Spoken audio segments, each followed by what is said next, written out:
जय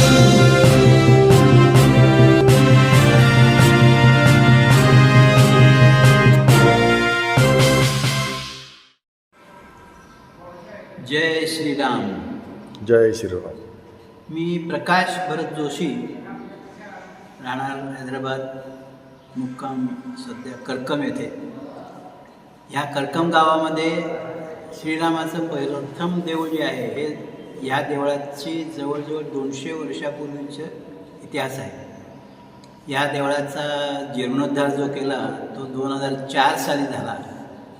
या वर्षीच्या रामनवमीच्या उत्सवानिमित्त स्पेशल प्रोग्राम म्हणजे समर्थ रामदास स्वामींच्या शिष्या वेण्णा स्वामी यांचा मठ जो मिरजेला आहे तेथील मठाधिपती श्री कौस्तुभ स्वामी स्वतः इथे आलेले आहेत. त्यांनी येताना श्री समर्थ रामदास स्वामींच्या पादुका व वेण्णा स्वामींच्या पादुका येताना आणि इथं आलेले आहेत. हे आमचं भाग्य आहे, करकमकरांचं भाग्य आहे.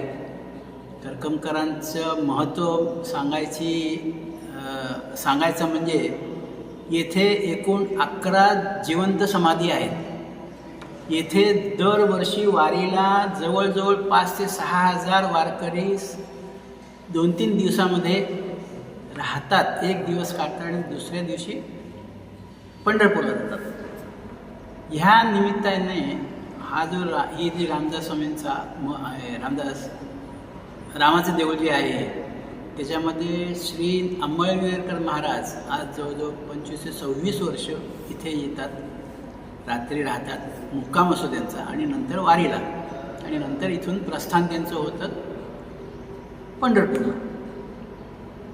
मुख्य सांगायचं झालं म्हणजे आमचे वडील श्री भरतराव जोशी यांनी करकम सोडून 1938 साली कुठे प्रथम गेले ते मार्कापूर येथे आंध्र प्रदेश प्रकाशम डिस्ट्रिक्टमध्ये एशियामधले पहिल्या स्लेटच्या खाणी म्हणजे पाट्या ज्या शाळेमध्ये लागतात त्यांचा त्यांचे मायनिंग आणि त्या तयार करण्याचा कारखाना तिथे तयार केला.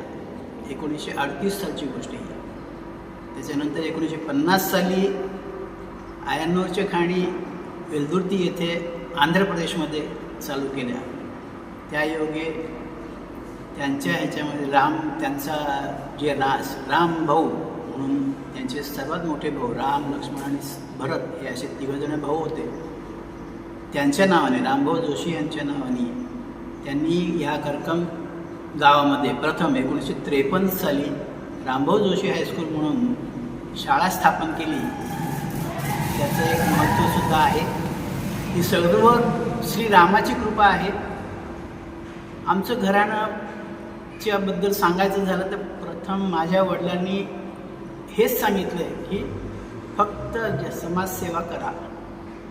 त्या ह्याने त्यांनी आम्ही रामदासी, मुळात रामदासी, त्यामुळे त्याच पद्धतीने राहायचं आम्ही प्रयत्न करतो आहोत. आता ह्या गोष्टी आहेत. सर्वांनी आज 6 ते 7 वाजेपर्यंत समर्थ रामदास स्वामींचे पादुका आणि वेण्णा स्वामींच्या पादुका या देवळामध्ये आहेत. त्याचा लाभ घ्यावा.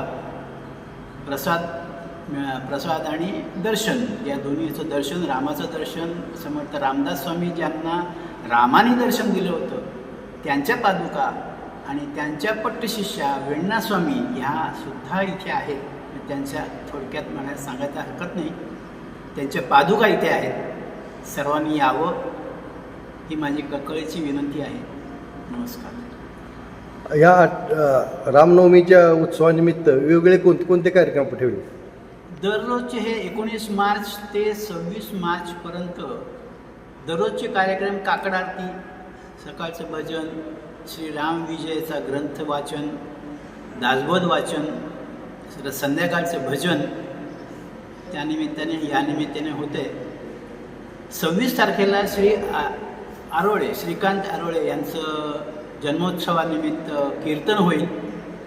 त्या दिवशीसुद्धा आपण यावं.